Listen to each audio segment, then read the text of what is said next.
Hi, my name is Tina. Welcome to Real Life SCI, a channel that I just started, and I believe that this video is going to be the most watched and the one that's going to hit home with most people. The name of this video is The First Month After Spinal Cord Injury, 7 Things I Wish Someone Had Told Me About. If this information had existed way back when our journey started, the trajectory of his rehab would have been a lot different, and I'm thrilled that I can hopefully send this information out to you so that you can save time, money, and panic. Join me on the porch for a few minutes. The view behind us isn't too shabby, so I'll do all my videos that I can from here. Everything I'm going to tell you about is from our own experience. Your experience might be completely different. You know, the way you navigate through rehab and whatever. But I'm going to give you what has worked for us and what hasn't worked for us. What saved us money and what spent money that we didn't really have to waste.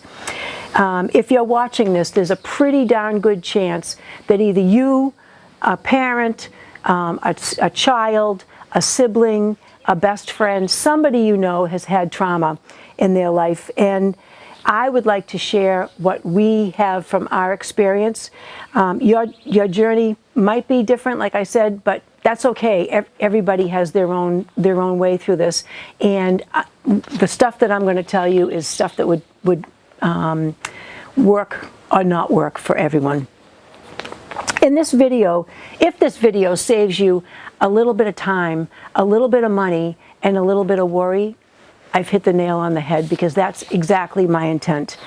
During the first month, when I sat down and tried to think of what my first month was like, the first thing that came to my mind was I cried. I cried everywhere. I have goosebumps just thinking about it. It was so overwhelming and so emotional that I'd be in the car and crying. I'd be in the shower and crying.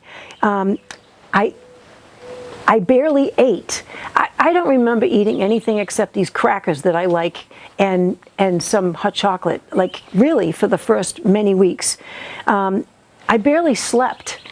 I'd go to bed at night and all I would do is Google this, Google that. I stayed away from artificial intelligence because I didn't want to be tempted to say, will he walk? Will he this? Will he that? Because in the first month, who knows? Who knows? You know, I'm sure you've seen some of the stories of people that walk after 10 years.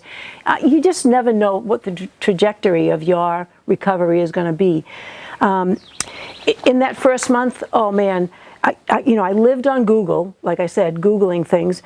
I answered each and every text message. I mean, each and every phone call, missed phone call, text message, direct message on Facebook. I felt that they needed, I needed to show them the kindness that they showed me. And I have to tell you, I made a lot of mistakes with that, because I was driving and texting when I should have been sleeping, and yeah, that's all I did. I absolutely forgot to eat. I forgot to drink water, which really backfired on me. I was trying to become a nurse, a therapist, a surgeon, you know, a physiatrist, whatever those are. I still don't know the definition of that. An insurance rep. And you know what? Looking back, I wish someone had told me these 7 things that I'm going to tell you. So we're going to segue right into the first thing that I'd like to tell you is put down the cape. If you're old enough to remember Batman, his cape got him everywhere. Superman, the same thing. Take your cap off. Your cape off. Because I thought everything depended on me. I had to answer every question. I had to research every project, every problem. I had to be at the hospital constantly. I had to cook. I had to clean. I had to take care of the dogs and the horses. I own horses. They're a lot of work, but I love them, and I felt like I had to still clean that paddock twice a day. I had to stay positive, not just for me, but for my loved one, Russ, for my family, for everybody around me. Stay positive, positive, positive. Be strong. I felt like I had to be strong, and I was trying to do everything. Then something changed. Somebody, and I still don't know who it was, brought me dinner. I came home one night from the trauma center, just so broken, and I walked up to the front porch and I was like, what is this? And it was dinner, and I couldn't believe it, and I still don't know who brought it, but I'll tell you, when I sat down and had a warm meal, because it was not hot at that point, but it was everything. It was gold. Someone offered to take the dog for a walk, or to take the dog to her house and play with her dogs. And a friend asked me to go and have a drink and let's listen to some live music. And I did. At first, I almost said no to all of it. And I am so glad I didn't, because people want to help. And let people show you how much they love you. Let them do what they want to do. The greatest gift you can give back to someone who gives to you is to let them do for you. When you're in a time of crisis, you need every bit of love that you can get from any, take it how I mean it, love that you can get from people, because you're lost. You don't know how to navigate this new path. And right now, again, just let people love you or love on you. Number 2, you can't take care of someone else if you stop taking care of yourself. And I wasn't eating the right meals. I wasn't drinking enough water. I was sleeping maybe 1 to 3 hours a night, which is ridiculous, because I was Googling the rest of the night, or like not physically biting my nails, but worrying about something. I honestly thought that taking care of myself should come after I made sure that all of his needs were met. And I couldn't have been more wrong. If you run yourself into the ground, which I ran myself into the ground, you can't help anyone. So here's my prescription for that. We all need prescriptions. Drink a glass of water. Eat something besides crackers. Eat something with something healthy, some protein, some fresh veggies, whatever. Take a shower. Sing in the shower. Take a walk. The world won't fall apart while you take care of yourself for 30 minutes. And I mean it. The world will not fall apart. Number 3, you don't owe anyone or everyone an immediate update on what's going on, either with a caregiver loved one like me, or with the person who has suffered the trauma. My phone never stopped. People are wonderful in my circle. I didn't know how many wonderful friends and family that I have that checked up on us and whatever. They cared. They cared enough to call. They cared enough to call and leave a text message or leave a voicemail. But I felt I owed every single person that reached out to me and to him a thoughtful and kind response. So I did that. I responded with a pretty good chunk of information, not information, but maybe some small talk and whatever. And I was on that phone always. I'd be walking from the parking garage to the trauma center, texting people. I would be driving, and this is something I still am so shocked that I did it. I could have hurt somebody. I could have gotten into a car accident. Please, please don't text and drive. I did it. I squeaked through without even an almost miss, but I never should have done it. I finally, at one point, when the nurse told me, and Russ had shared it too, that there were people calling at 7, 8, 9 o'clock, 10 o'clock, and Russ felt obliged to answer.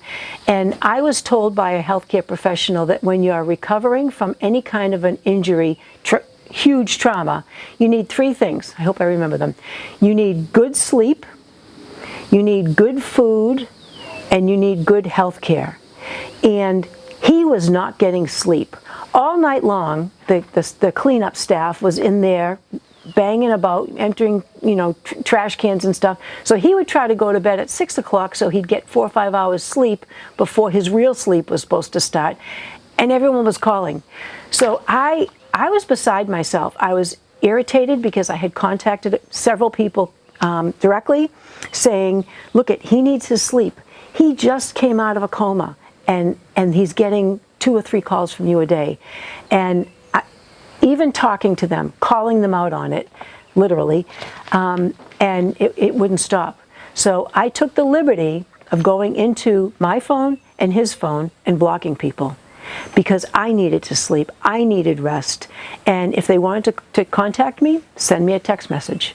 I left my text messages open, but for Russ, I had everything blocked because he was not sleeping and I was getting concerned. And in order to take care of those wonderful people, and they were wonderful, reaching out to us, I created this ginormous text group text. And I went back through my phone like the 2 or 3 weeks prior, and every person that called me, I put them in the text message. Every person that called Russ, I put them in the group text. And every day I committed to myself, before I get in the car, I would get in the car and send a text message off to everybody. Apparently he had a good night's sleep. I talked to this floor this morning. If there's anything to report, I'll text you tonight, but if not, see you tomorrow. Or if something great happened, I would tell them. And it worked. And I actually put something out on Facebook to the world saying, you know, we love that you care about us, and every person that's going through a trauma loves that you care about us, and we only have so much energy. We only have so much sleep under our belt. And please understand, if anyone ever asks you to cut down on the phone calls or blocks you, whatever, it's not being mean. It's being kind and taking care of someone I love. And that's what I said to everybody on the way down to hang up from the phone call. I'm doing this out of love for your friend or your brother or your, whatever. So, and I have written here, sometimes loving someone means protecting their peace. And he needed peace, and I needed peace. So I did. And it worked out great because people loved getting an update every day. Okay, on to number 4. So I told you that I only sleep a couple hours a night. Oh, not now, but then. Now I'm a sleepaholic. I can't even believe it. But number 4 is, even Google has to go to bed. And I'm saying that because I was researching like a madwoman. I was out of my mind, researching everything, supplements, you name it. Gizmos, I call everything a gizmo. Even if it's a $50,000 rehab piece of equipment, it's a gizmo. If it's a $4 or a $6 strap for his left leg, it's a gizmo. So I was researching everything, every article, every forum, every Facebook group. In the first 3 days, I must have joined 25 spinal cord injury Facebook groups, and they have been worth their weight in gold. You have to search for the information, but you'll get it, bit by bit. Every YouTube video I could find, I watched. At 2 in the morning, this is the bad part, I can remember several times reading pieces of information that I was not emotionally prepared to know or to even think about. And finally I realized Google had to go to bed. I had to go to bed, and I had to stop looking into the future, like what was going to happen, because nobody knew. Nobody still knows. The internet will still be there tomorrow, even without you. And sometimes the healthiest thing you can do for you and your loved one is close the laptop and be present. I wasn't present. I was so frantic and anxious and determined that I didn't sit in the moment and really be by his side. Even sitting next to him, I was still, Googling and whatever. So, and the last thing is, you do not have to become an expert this week. I don't consider myself ever will be an expert in this thing called spinal cord injury and severe trauma. But I do know an awful lot more now than I did back then. So on to number 5. Now, the 5th thing I'd like to give you as a tip for the first month is, nobody knows the future during the first month, but everybody wants to know the future. And that thought, it just consumed me. Like, will he walk? Will we ever travel? Will he drive a car? Can he go back to work? And I wasted so much emotional energy worrying about that. There's some saying that's out there that said, we can't change the future. We can't predict the future. The past has already happened. All we have is the present. I thought of it. And I'm so glad I did, because it really is true. We need to stay present and not worry about what we can't predict. We can't change. It's going to happen. And the other thing I talk to a lot about to people is that a recovery from severe trauma, and it also can be a stroke, MS, Parkinson's, whatever. It's not a sprint. None of this recovery is a sprint, and we're not 20. I watch all the videos from the young kids at 20, 30, 40. I'm pushing 70, and my husband's in his mid-60s, and we just don't heal like we used to. And so the recovery from the trauma takes a long time, and in that time you're trying to do rehab when you still don't feel good. So recovery isn't a race, and it certainly is not predictable. Sometimes today's job is simply to get through today. And I hope you can try to do that with a smile. I have a saying that I use all the time. I wake up in the morning, because people always say, Tina, you have a great smile, you have a great smile. Well, I'll have to tell you, some days I wake up and I slap that smile on my face and I follow it around all day. And maybe I'm not feeling it, if you get what I mean, feeling the feels, feeling the whatever. But fake it till you make it. My mother used that saying a lot, fake it till you make it. And it's worked out to be so great, because I haven't sat back and for a long time, months and months and months and months, and thought, what if? No, not what if. I put my head where I want it to be, on a small goal, not on the end game. The end game is walking. The small goal is, can we get those a system to put his shoes on easily? There's all these small wins along the way. So, and this is the one that I brought this for, Kleenex, because number 6 is, crying does not mean you're weak. It absolutely does not mean you're weak. I cried driving to the trauma center. I cried driving home. I cried in the shower. Sometimes I cried because I was scared. Sometimes I cried because I was exhausted. Sometimes because I was hopeful, and I love those cries. But if you're crying, you're not doing anything wrong. You're grieving. Because all this is change. And humans, for the most part, don't like change. And it's changed. It's changed a lot. And it's given us a lot. I have so much gratitude for, I know I'm going to do a video about gratitude, because out of the blue, all these people came and lifted me up with food, with good, hot food. They ended up telling me to put a cooler out there with some ice in it so that nothing would spoil, because it was pretty hot when this happened. And so gratitude, yeah, I'll do a video about gratitude. If you're crying, you are not doing anything wrong. I'll say it again.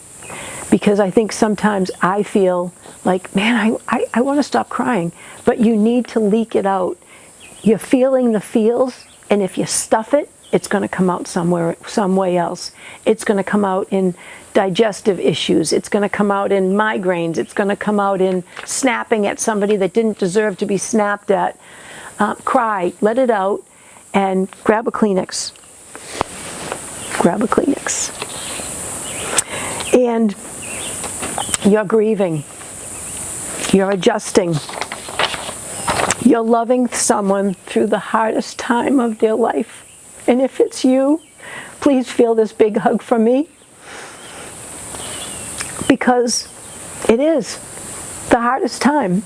And give yourself permission to feel what you're feeling. Please don't stuff it, because it just doesn't do anybody any good.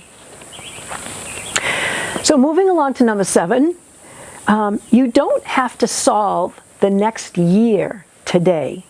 This may be the biggest lesson of them all. You're not going to figure it all out right at the beginning, because it's going to evolve and change, and everybody's journey is different.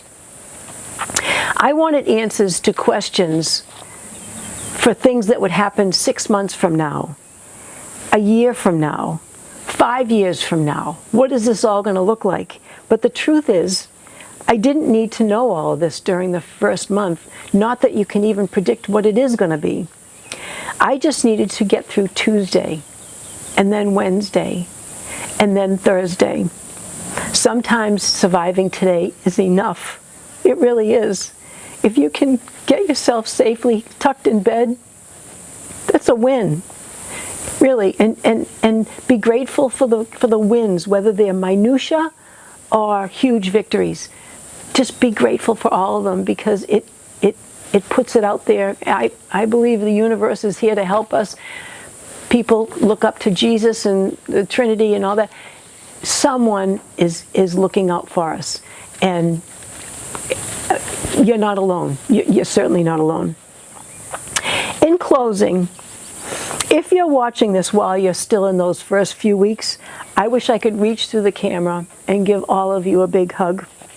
Since I can't, the next best thing I can do is just keep making videos that will lift you up, that will save you time. Time is more precious than money in the first month. Don't worry, money catches up with time, but I want to save you time. I want to save you money by navigating the rehab equipment and all the gizmos that you need for the house and the renovations that you need to do and all of that.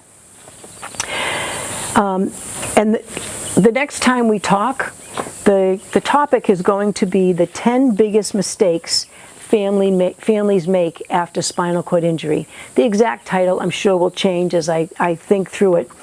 But we've made quite a few videos, and if I can help you, I mean, we've made quite a few mistakes, and if I can save you from wasting time, money, or energy, it's a win. So thank you for joining us, and please, if you know anyone that can benefit from this, and again, it doesn't have to just apply to spinal cord injury, MS, Parkinson's, stroke, spinal cord injury, whatever. We all have a lot of similarities in common. Please subscribe to the channel and like this post and share this with somebody who can use this information. Thank you for joining us.